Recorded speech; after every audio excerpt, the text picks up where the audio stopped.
going to be the next mRNA platform, vaccine platform that they try and roll out at a wide scale. So first in 2019, Gates funded a study for the original development of these quantum dot implants. So it's a microneedle patch array. So it's got a bunch of mini needles. It's like a Band-Aid. You put it on your wrist, it dissolves, and it installs these quantum dot materials that last for at least 5 years.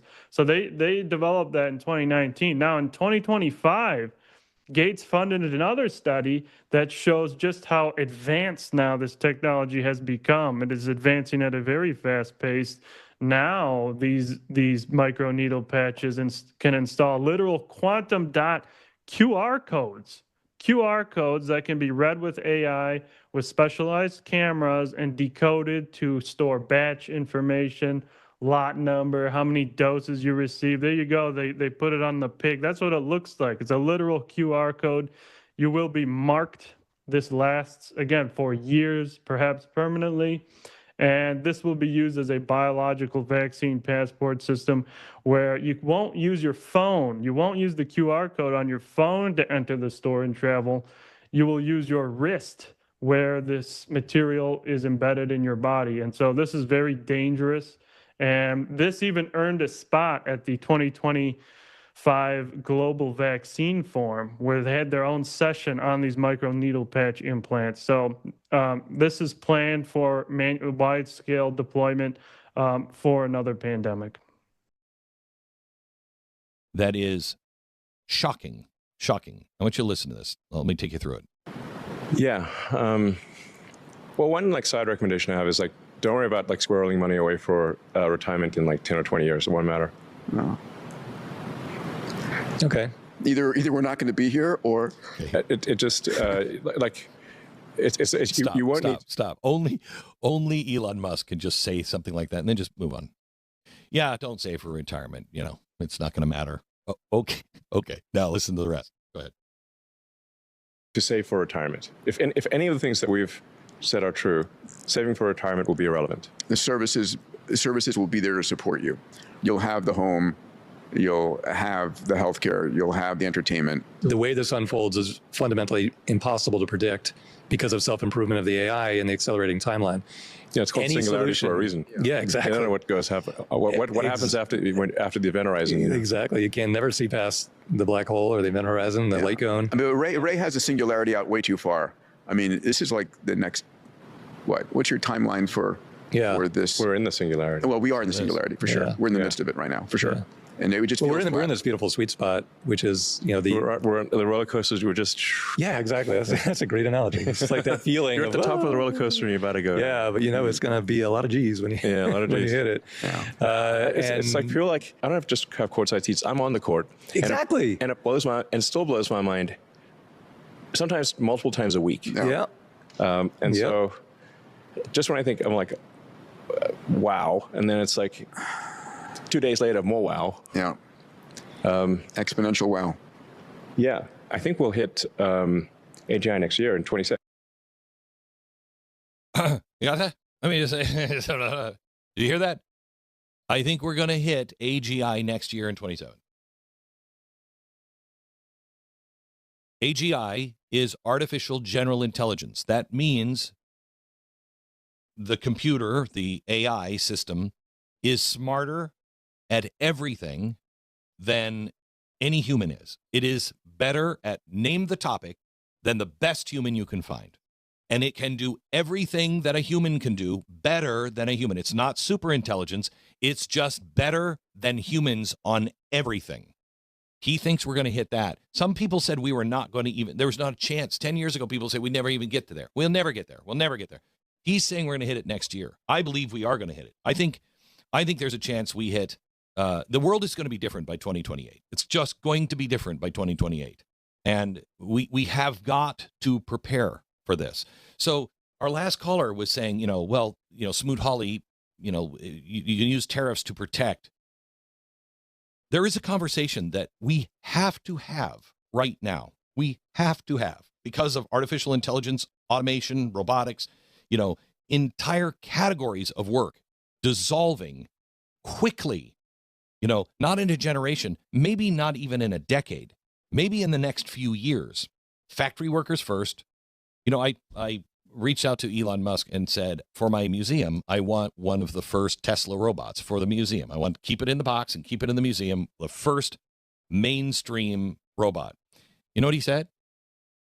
All of the robots for the first, I think he said 2 years. He may have said 1. How many kids do you have now? I have 12. 12. Yeah. So what did you like about having kids? Well, I think kids are delightful. Why? What's delightful about them? Because they get a bad rap, man. So what did you find delightful about them? There's nothing greater than having a kid. I get more joy in my life for my kids than anything else, and that's generally true of all humans. In fact, if that is how we evolved.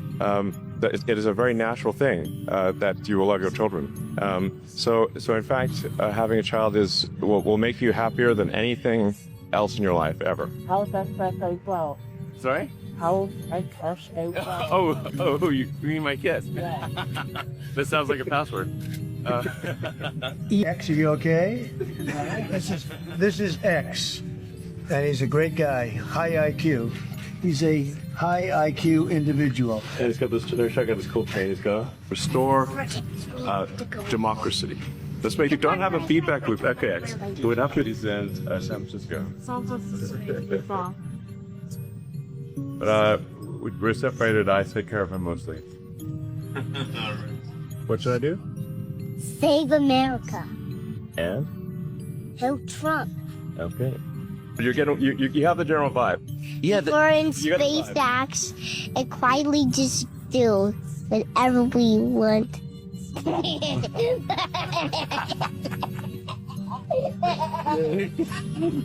I like your laugh. That's a laugh of an honest man. Yeah. I think this. What's your assessment? Did this work? Is he going to win?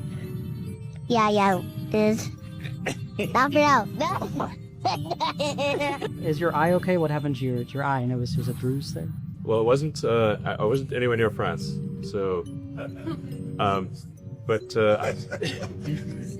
Was any? no. I didn't notice it. First lady of France. Exactly. I didn't notice. So, I just wasn't around with little X, and I said, "Go ahead, punch me in the face," and he did. Turns out, even a 5-year-old punched me in the face actually does. That was X that did? X could do it. If you knew X. That's with his mom right now. But I didn't really feel much at the time, and then I guess it bruised up. But I just washed him out of the. I didn't notice it, X. One of my sons, Saxon, who's sort of autistic, but he's kind of awesome. He's like an oracle of wisdom. For a long time, he was very. I'd try to have like a family dinner at a restaurant once a week, just go out somewhere. And Saxon for a long time didn't understand why we were doing this. He was like, why are we going out? and then finally he had an epiphany and said, oh, the reason people go to restaurants is to hang out with strangers. And I'm like, yeah, that's actually true. Yeah. Because you can get the same restaurant food delivered. You can call your friends over, but you know what you can't get unless you go to a restaurant is hanging out with strangers. So we actually like hanging out with strangers. If we weren't biologically inclined to love our children and to want to nurture them and to find reward, we would long ago have ceased to exist. I mean, you can take, say, a wolf or a wildcat or some creature that would normally be very aggressive. And when that creature has babies, the mother nurtures them and is tender and caring. So we've evolved to love our offspring. It's a natural thing. And I think people, even if somebody's sort of taken somewhat of a hedonistic approach to life, I think there's an appeal even on the hedonism side to say that, well, you'll actually find it very rewarding. And not all hedonists are bad. I have friends who are hedonistic and they're very good people. And I've actually convinced some of them to have kids, which I'm happy to say. And they've thanked me afterwards. I'm not one person who I've said, you should really have kids, you won't regret it. And not one person has said, I didn't regret it, ever. Elon, my son and I are huge fans. Every single word you speak, he takes to heart. He got married at age 17. Wow. And he has 2 children, and his goal is to have more children than you, Elon. That is a great goal. Awesome. Honestly, the birth rate issue is a massive problem. Yeah. So, like, we need people. Yes. It's like, if you don't make new humans, there's no humanity. It's like, they don't come from nowhere. Yeah, you gotta make them, and it's really hard to make kids. And it takes a long time for them to grow up, and there's a lot of diapers involved. Awesome. But kids are the most wonderful thing that you'll ever have in your life. And, you know, I would say start early. So I'm glad to hear your son's doing that. Did you have a happy childhood? No, it's terrible. Are you serious? Yes. Why was it terrible? My father has serious issues. Okay, well, so you didn't have a happy childhood. It was very violent.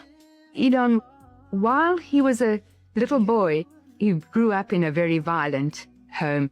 Like, for example, when I always had to drive the car and he would be punching me, and Elon would be between the seats hitting his father to stop him punching me. When he would be at home and punching me, Kimball and Tosca would be crying in the corner because they were really babies. I do know that you were bullied at school and had a difficult... I was almost beaten to death, if you'd call that bullied. He was shy and awkward at school. Elon didn't have many friends. You had a rough childhood. Yeah. Yeah, like rough and tumble, rough childhood. Plenty of fights, and a father who was a difficult creature to contend with. What'd you learn? A lot of physical altercations. I don't know exactly how to care. Altercations. I mean, I was almost beaten to death within an inch of my life at one point. And one day was pushed down some concrete steps and had his face pummeled so badly that Kimball said I couldn't really recognize him. And he was in the hospital for almost a week. But when he came home, Elon had to stand in front of his father, and his father berated him for more than an hour and said he was stupid and took the side of the person who had beaten him. That's probably one of the more traumatic events of Elon's life. Yeah, I grew up in South Africa as a scrawny kid on the autism spectrum, so he had no social, while the father tells him he's a loser and that it was his fault, and takes the side of the kid who beat up Elon. It took a year of traveling around with Elon Musk before I could get him to open up about his fault. I tried to do with Elon Musk or Steve Jobs. And after a year, every now and then I'd say, tell me about your childhood, tell me about your dad. And he just stare blankly and be not wanting to speak. I really mostly sad and unhappy childhood, actually. It wasn't 100% bad, but it was pretty rough. And I lived in South Africa till I was 17. Made citizenship through my mom because she, so, you know, I think my views of South Africa are somewhat scarred by kind of a negative childhood experience, like literally scars. Yeah. So it was tough. So my particular experience was not that great. When I grew up, the things were very violent, and I got beaten up really badly. And so I've been in like real hardcore street fights. Hardcore, what age? Maybe 6 to 16. Yeah, I grew up in South Africa. It was a very violent place. I was like the youngest kid in the grade. I was like almost the smallest kid in the grade. Being small and having some violent bullies is a sad situation. You know? I thought I was insane. Why did you think you were insane? Because it was clear that other people their mind wasn't exploding with ideas. They wouldn't understand I hope they wouldn't find out, because they might like put me away or something. You thought that? For a second, yes. So he was aware that he was different? Yeah. He revealed on SNL that he has Asperger's syndrome. I did not have a sort of happy childhood, to be frank. It was quite rough. I read a lot of books. I read lots and lots of books. And so that gradually I sort of understood more from the books that I was reading, and watched a lot of movies. It took me a while to understand things that most people intuitively understand. When I was a kid, I was wondering kind of what's the meaning of life? Like, why are we here? What's all about?